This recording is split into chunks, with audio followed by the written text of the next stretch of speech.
या तलावामध्ये आता फ्लेमिंगो पक्ष्यांचं आगमन झालेलं आहे. हे सर्व मित्रमंडळी या ठिकाणी एकत्र गोळ्यामेळ्याने आता त्यांचं खाद्य शोधत आहेत. हेच खरं फ्लेमिंगो पक्षी बघा.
हे इथे 3 फ्लेमिंगो बसलेले आहेत.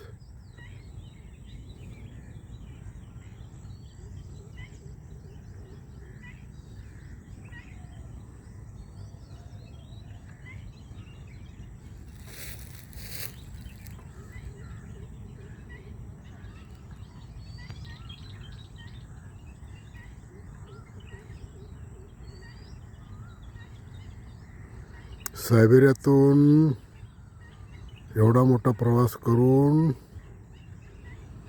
ते या ठिकाणी करावे गावच्या खाडीमध्ये येतात. आमच्या गावाकडं सुद्धा एक मैनी गाव आहे. त्या मैनीच्या तलावामध्ये देखील या दिवसात येतात. सायबेरिया ते मैनी, सायबेरिया ते करावे गाव किती अंतर असेल तो टप्पा पार पाडत ते येतात. वातावरणात धुळीचे कण असल्यामुळे एकदम असं सकाळी 8 वाजायला आले तरी धुकं पडलेलं आहे. प्रदूषण म्हणतात ते यालाच. सो हे आपले इंडियन पक्षी, भारतीय पक्षी त्यांचं खाद्य खात आहेत. फ्लेमिंगो पलीकडे खूप अंतरावरती आहेत पण ते दिसू शकत नाहीत. So this is for today. See you again. Bye. Good day. Take care.